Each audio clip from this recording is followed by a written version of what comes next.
ملخص كتاب راسبوتين وسقوط القياصرة، تأليف كولين ويلسون، بصوت حسام المناصير. قيل عنه الكثير. هناك من وصفه بالسكير المغتصب وكريه الرائحة، ورآه آخرون قديسا معالجا لآلام المرضى وأوجاعهم. هو راسبوتين، الرجل المختلف عليه حتى عصرنا هذا. كانت طفولته مزيجا من البؤس والحزن الذي فجر قدراته العجيبة، فأصبح مثار جدل لم ينتهي. لكن الملاحظ في جل الكتابات التي وصفته بأنها جمعت المعلومات عنه بعد وفاته بزمن طويل، وقد يكون أحد مصادرها أشخاصا كرهوه وأرادوا تشويه صورته. عرفت روسيا بكثرة حروبها ومجازرها وعمليات الإعدام لإجهاض الثورات، وكان راسبوتين أحد الثوار الذين أضافوا أحداثا جديدة إلى التاريخ الروسي. عاش صراعا كبيرا خلال فترة ثورته نتيجة وازعه الديني من جهة وقربه للقيصر من جهة أخرى، واتضحت لديه معالم الازدواجية. هل يجب عليه الدفاع عن القياصرة أم تركهم يتخبط بجرائمهم؟ كل هذا وأكثر قيل عن راسبوتين، الذي وصف بالطبيب الماهر أو بالساحر أو الرجل الثائر، فأي منهم كان راسبوتين حقا؟ الفصل الأول. عاش راسبوتين طفولة سعيدة وهادئة إلى أن فقد معظم أفراد عائلته.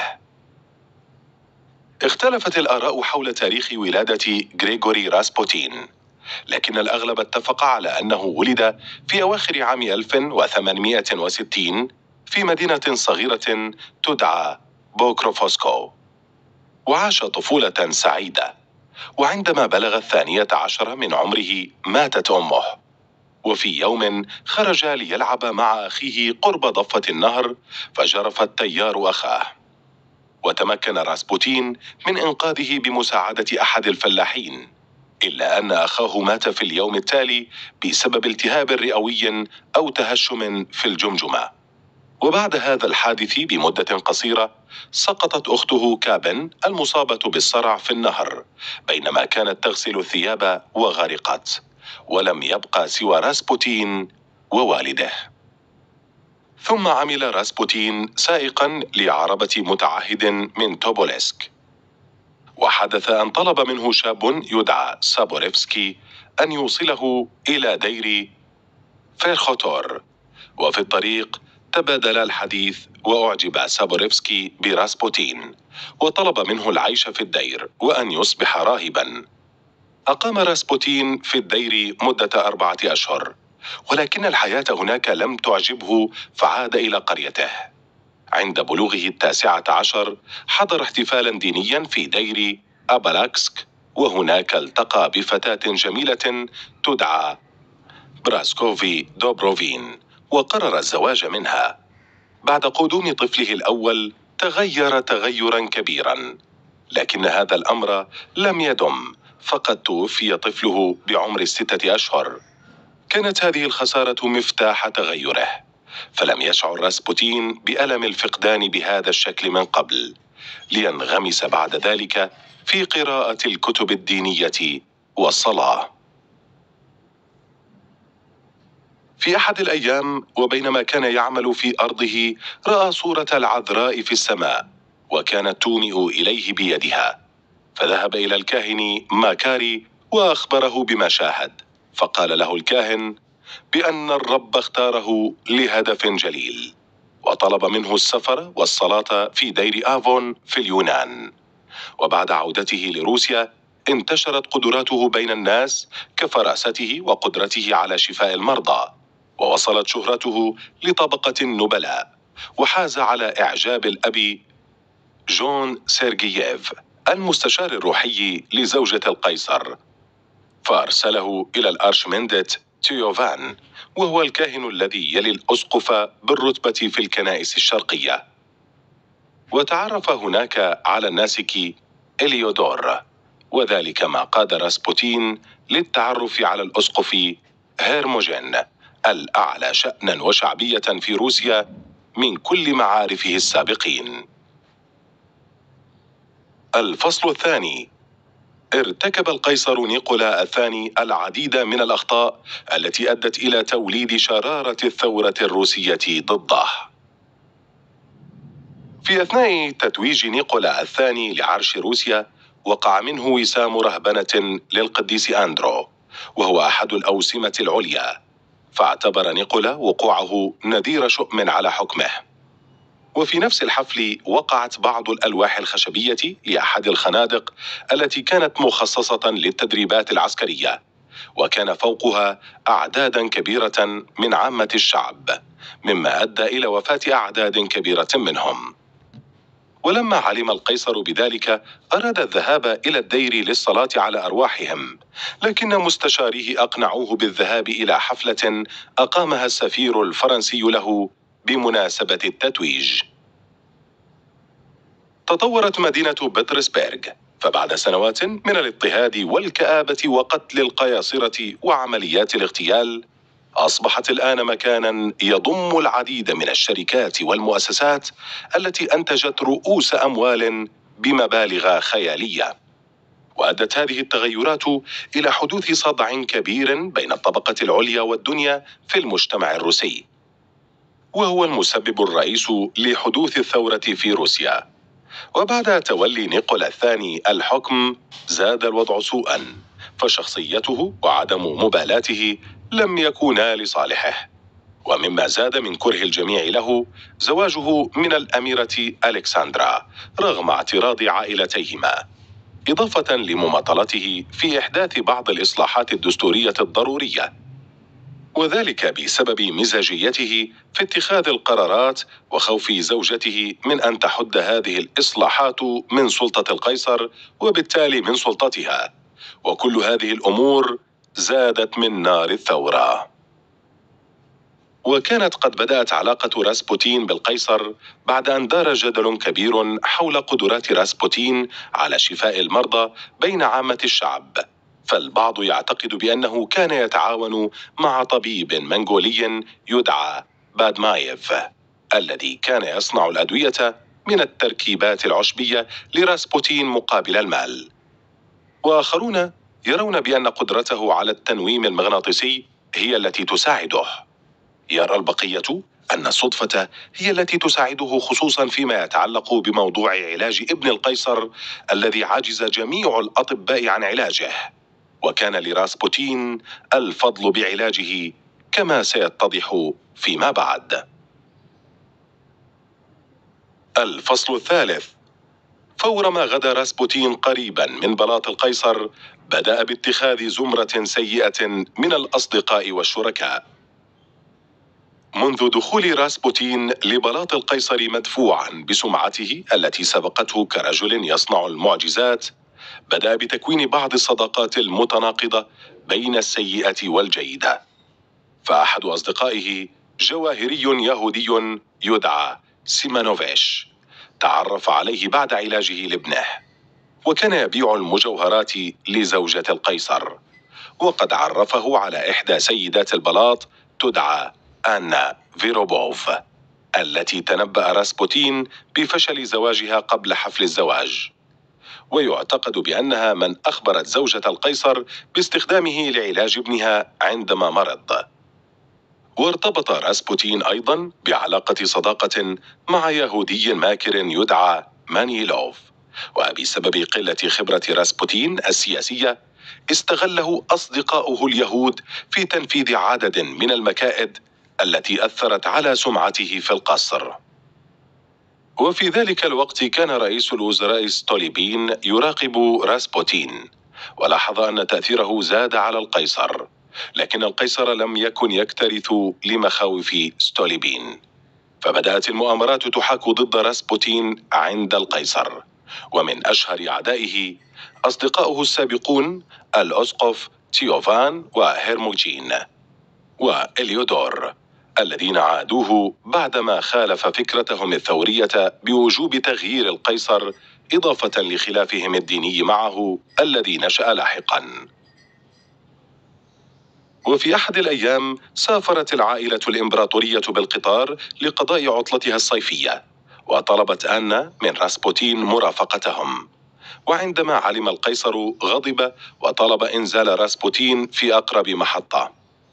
توقع أعداء راسبوتين أن هذا نصر كبير لهم، لكن ابن القيصر تعرض لحادث أثناء قفزه عن أحد الزوارق، ولم يتمكن الأطباء من علاجه.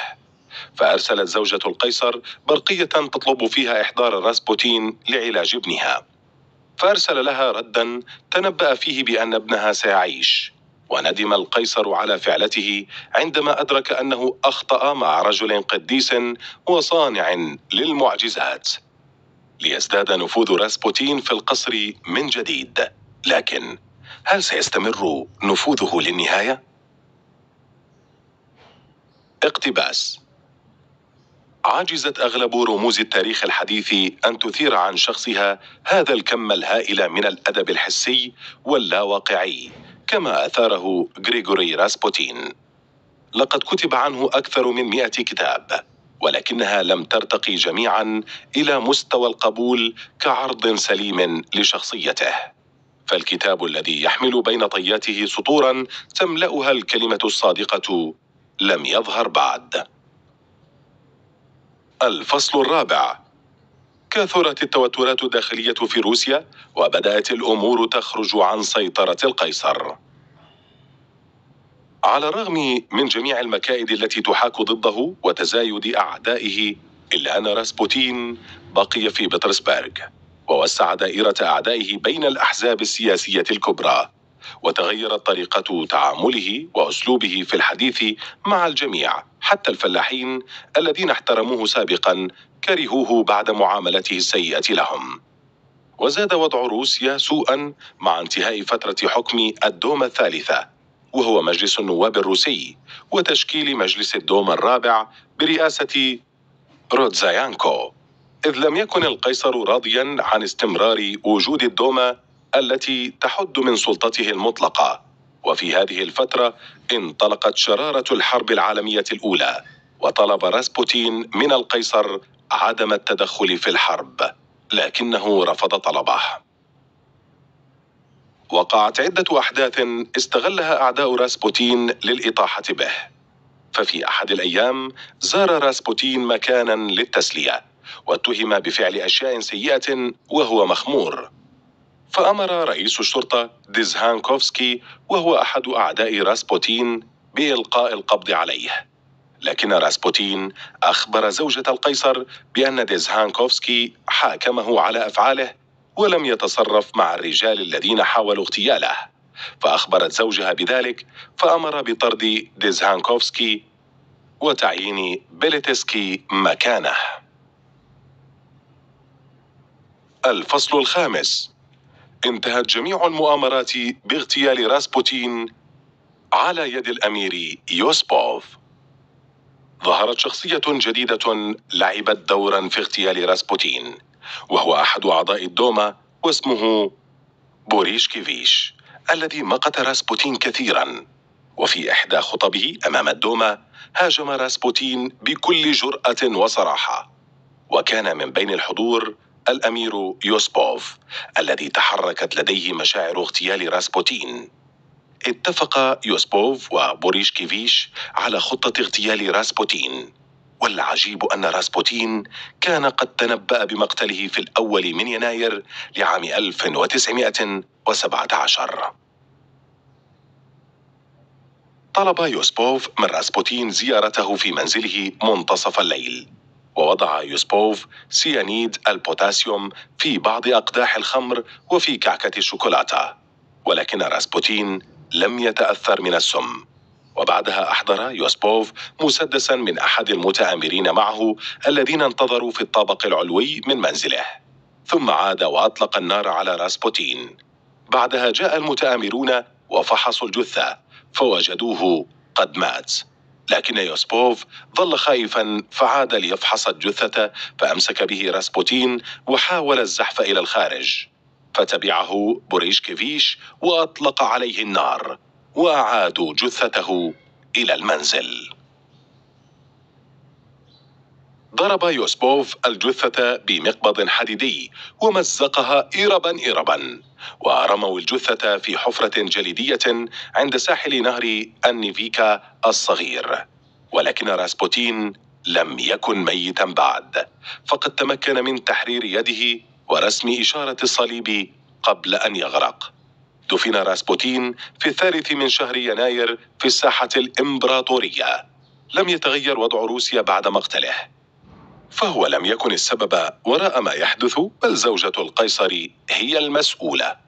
وبعد مرور شهرين اندلعت الثورة في العاصمة بتروغراد، وقتل القيصر وعائلته على يد يهودي يدعى يوروفسكي. وقام البلاشفة بنبش قبر راسبوتين وإحراق كفنه في محرقة كبيرة. وقيل بأن جسده عانى من عناصر الطبيعة: الماء والتراب والنار والهواء. فقرة بارزة من الكتاب. وإذا ما حاول القارئ أن يجسد أمامه راسبوتين الحقيقي الذي غاب في ظلال الكتب التي تحدثت عنه، نراه سرعان ما يدرك أن المشكلة تكمن في اقتناص الجزء الجوهري من حياته، جزء أبعد من أن يوصف. إنه جزء الإنسان الحي. الخاتمة. بقيت شخصية راسبوتين غامضة لعدم توفر مصادر حقيقية توثق جميع الأحداث دون تحيز.